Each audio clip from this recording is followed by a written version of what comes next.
Assalamualaikum warahmatullahi wabarakatuh. Kami dari kelompok 8 akan mempresentasikan mengenai evaluasi pembelajaran berbasis TIK. Sebelumnya, perkenalkan nama saya Putri Sumbadanani sebagai moderator dan juga pemateri pertama. Selanjutnya ada Iza Lintang Masyitoh, pemateri kedua, Resti Ferdianti, pemateri ketiga, Khairul Umam sebagai pemateri keempat. Sebelum kelompok kami mempresentasikan mengenai evaluasi pembelajaran TIK, alangkah baiknya marilah kita bersama-sama membaca basmalah terlebih dahulu. Bismillahirrahmanirrahim. Baik, di sini saya sebagai pemateri pertama akan mempresentasikan mengenai pengertian evaluasi pembelajaran. Evaluasi pembelajaran berbasis TIK ini menjelaskan 4 subbab. Subbab pertama menjelaskan tentang pengertian evaluasi pembelajaran. Subbab kedua, tujuan dan fungsi evaluasi pembelajaran. Subbab ketiga, jenis-jenis evaluasi pembelajaran. Subbab keempat, prinsip evaluasi pembelajaran. Pengertian evaluasi pembelajaran. Menurut Staffelbein dan Sinville, menjelaskan, evaluasi adalah proses menggambarkan, memperoleh, dan memberikan informasi deskriptif serta penilaian mengenai nilai dan manfaat dari beberapa tujuan desain implementasi dan dampak objek untuk mengarahkan pengambilan keputusan, melayani kebutuhan, untuk akuntabilitas, serta menawarkan pemahaman tentang fenomena yang terlibat. Evaluasi pembelajaran menyediakan informasi yang dapat dijadikan sebagai suatu bahan pertimbangan dalam mengambil suatu keputusan. Terdapat 3 istilah dalam evaluasi, yaitu tes, pengukuran, dan penilaian. Dari ketiga istilah tersebut memiliki perbedaan satu sama lain, tetapi saling berhubungan. Tes merupakan salah satu alat untuk melakukan suatu pengukuran, yakni alat untuk mengumpulkan informasi, karakteristik suatu objek dalam pembelajaran objek. Ini dapat berupa kemampuan peserta didik, sikap, minat, maupun motivasi. Sedangkan pengukuran dikatakan sebagai proses penetapan angka terhadap individu atau karakteristik menurut aturan tertentu. Terdapat 3 aspek yang perlu diperhatikan untuk lebih memahami evaluasi, khususnya pada evaluasi pembelajaran. Antara lain, yang pertama, ada evaluasi merupakan proses yang sistematis. Hal ini berarti bahwa evaluasi merupakan kegiatan terencana dan dilakukan secara berkelanjutan. Evaluasi tidak hanya kegiatan akhir atau penutup, tapi sebuah program pembelajaran. Tetapi kegiatan yang dilakukan pada permulaan selama program berlangsung, dan juga pada akhir program setelah program pembelajaran itu dianggap selesai. Yang kedua, di dalam kegiatan evaluasi diperlukannya berbagai informasi atau data yang bersangkutan dengan objek yang sedang dievaluasi. Dengan ini bisa diperoleh melalui tes yang tepat. Yang ketiga yaitu setiap kegiatan evaluasi pembelajaran itu tidak terlepas dari tujuan pembelajaran yang hendaknya akan dicapai dan proses pembelajaran berlangsung dalam hubungan dengan tujuan. Baik, di sini saya akan menjelaskan tujuan dan fungsi evaluasi pembelajaran. Tujuan evaluasi pembelajaran adalah untuk mengetahui keefektifan dan keefisienan sistem pembelajaran, baik bertaut dengan tujuan, materi, metode, dan media sumber belajar lingkungan maupun sistem penilaian. Sementara itu, untuk tujuan khusus evaluasi pembelajaran disesuaikan dengan jenis evaluasi pembelajaran itu sendiri, seperti evaluasi perencanaan dan pengembangan dalam evaluasi mentoring, evaluasi dampak, evaluasi efisiensi ekonomis, dan evaluasi program komprehensif. Adapun evaluasi pembelajaran yang dikemukakan oleh Winah Sanjaya tahun 2011 antara lain yaitu Yang pertama, evaluasi merupakan alat penting untuk umpan balik bagi siswa dengan melalui evaluasi. Dengan melalui evaluasi ini, siswa akan mendapatkan informasi mengenai efektivitas pembelajaran yang dilakukannya. Dari hasil evaluasi ini, siswa akan dapat menentukan langkah selanjutnya harus bagaimana proses pembelajaran yang perlu dilakukannya. Yang kedua, evaluasi. Evaluasi merupakan alat pembelajaran untuk mengetahui bagaimana ketercapaian seorang siswa dalam menguasai tujuan yang telah ditentukan. Siswa dapat mengetahui bagaimana perlu dipelajari lagi dan bagaimana tidak perlu dipelajari. Yang ketiga, evaluasi pembelajaran dapat memberikan suatu informasi yang mengembangkan program kurikulum. Informasi ini nantinya sangat dibutuhkan, baik itu untuk guru maupun untuk para pengembang kurikulum yang khususnya untuk perbaikan program selanjutnya. Yang keempat, informasi dari evaluasi bisa digunakan oleh siswa secara individual dalam mengambil keputusan, khususnya itu untuk menentukan masa depan, sehingga dengan hubungan pemilihan bidang pekerjaan serta pengembangan karir. Yang kelima, evaluasi ini dapat berguna untuk para pengembang kurikulum yang khususnya dalam menentukan kejelasan tujuan yang ingin dicapai. Misalkan tujuan itu perlu diubah atau ditambah. Yang keenam, evaluasi pembelajaran dapat berfungsi sebagai umpan balik untuk semua pihak yang berkepentingan di sekolah, misalnya untuk orang tua, untuk guru, dan pengembangan kurikulum. Melalui evaluasi ini dapat menjadikan bahan informasi tentang efektivitas program sekolah.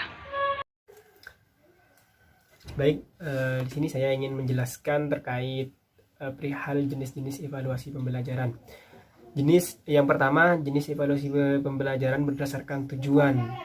Dibedakan ada 7 jenis evaluasi. Yang pertama, pretest dan posttest, di mana pretest ini adalah kegiatan yang dilakukan guru secara rutin pada setiap akan mau memulai pembelajaran. Tujuannya biar apa? Biar guru mengetahui kemampuan siswa, seberapa besar kemampuan siswa tersebut. Dan posttest itu dilaksanakan setelah pembelajaran berlangsung untuk mengetahui apa yang telah didapatkan dalam pembelajaran tersebut. Dan selanjutnya ada evaluasi diagnostik. Evaluasi diagnostik. Evaluasi ini dilakukan setelah selesai penyajian sebuah satuan pembelajaran. Evaluasi ini bertujuan untuk mengidentifikasi atau menelaah kelemahan-kelemahan siswa beserta faktor-faktor penyebabnya. Apa penyebab yang terjadi siswa ini sehingga tidak memahami akan materi, contohnya seperti itu. Jadi yang dievaluasi berdasarkan kelemahan-kelemahannya, berdasarkan penyebab kelemahan tersebut. Yang selanjutnya, evaluasi selektif. Evaluasi selektif ini adalah evaluasi yang digunakan untuk memilih siswa yang paling tepat untuk yang sesuai dengan kriteria program kegiatan tertentu. Jadi evaluasi selektif ini lebih ke menyeleksi beberapa siswa untuk dimasukkan ke program-program tertentu. Selanjutnya ada evaluasi penempatan. Evaluasi penempatan adalah evaluasi yang digunakan untuk menempatkan siswa dalam program pendidikan tertentu yang sesuai dengan karakteristiknya. Artinya sudah hampir sama dengan evaluasi dengan evaluasi selektif. Jika di penempatan ini lebih ke penempatan pembelajaran siswa tersebut. Jadi dievaluasi apakah siswa ini mampu ditempatkan di pembelajaran ini. Gitu. Selanjutnya ada evaluasi formatif, di mana evaluasi formatif ini adalah sejenis ulangan sekolah yang dilakukan pada setiap akhir penyajian suatu pembelajaran atau modul pembelajaran. Maksudnya. Evaluasi ini bertujuan untuk memperbaiki dan meningkatkan proses belajar dan mengajar. Yang keenam, evaluasi sumatif. Evaluasi sumatif ini ragam penilaian sumatif dapat dianggap sebagai ulangan umum yang dilakukan untuk mengukur kinerja akademik atau prestasi belajar siswa pada akhir periode pelaksanaan. Atau disebut juga dengan evaluasi yang dilakukan untuk menentukan hasil dan kemajuan belajar siswa. Evaluasi ini biasanya dilakukan pada setiap akhir semester atau akhir tahun. Hasilnya dijadikan bahan laporan resmi mengenai kinerja akademik siswa dan bahan penentu naik atau tidaknya siswa tersebut ke kelas yang lebih tinggi. Dan selanjutnya ada ujian nasional. Yang ketujuh, ujian nasional. Ujian nasional ini biasa disebut dengan UN. Pada prinsipnya sama dengan evaluasi sumatif, yaitu sebagai alat penentu kenaikan status siswa ke jenjang yang lebih tinggi. Tuh. Jenis yang kedua, jenis evaluasi berdasarkan sasaran. Yang pertama, evaluasi konteks. Evaluasi konteks ini yang ditunjukkan untuk mengukur konteks program baik mengenai rasional tujuan, latar belakang program, maupun kebutuhan-kebutuhan yang muncul dan perencanaan. Evaluasi input. Yang kedua, evaluasi input. Evaluasi ini yang diarahkan untuk mengetahui input baik sumber daya maupun strategi yang digunakan untuk mencapai tujuan. Selanjutnya ada evaluasi proses. Evaluasi proses ini yang ditujukan untuk melihat proses pelaksanaan, baik mengenai kelancaran proses maupun kesesuaian dengan rencana, faktor pendukung dan faktor hambatan yang muncul dalam proses pelaksanaan tersebut dan sejenisnya. Evaluasi hasil atau produk. Evaluasi ini ditujukan untuk melihat proses pelaksanaan yang diarahkan untuk melihat hasil program dari suatu program yang dihasilkan, yang dicapai sebagai dasar atau menentukan keputusan akhir, diperbaiki, dimodifikasi, ditingkatkan atau dihentikan. Yang selanjutnya evaluasi outcome atau lulusan. Evaluasi ini yang diarahkan untuk melihat hasil belajar siswa lebih lanjut, yakni evaluasi lulusan setelah terjun ke masyarakat. 3. Jenis evaluasi berdasarkan lingkup kegiatan pembelajaran. Yang pertama, evaluasi program pembelajaran.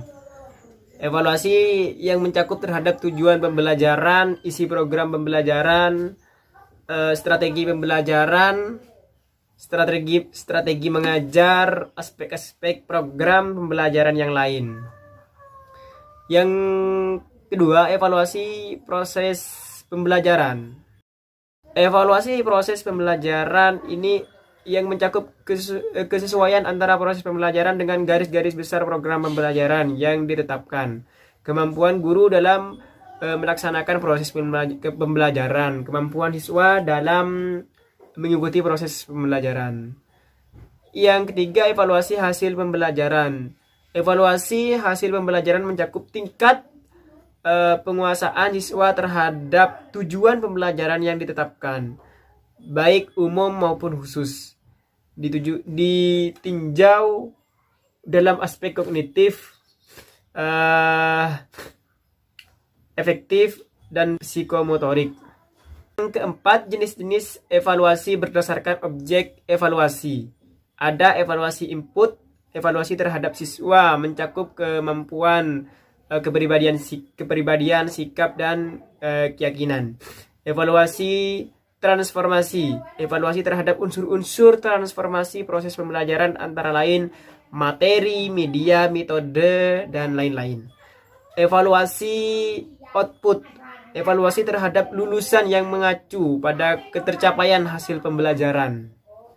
Yang kelima, jenis-jenis evaluasi berdasarkan subjek evaluasi. Yang pertama ada evaluasi internal. Evaluasi internal yang dilakukan oleh orang-orang di dalam sekolah sebagai evaluator, seperti halnya guru dan sebagainya. Ada evaluasi yang kedua, evaluasi eksternal.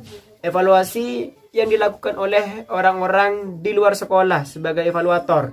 Misalnya orang tua, masyarakat, dan orang-orang luar lainnya. Pemanfaatan Google Formulir sebagai media evaluasi.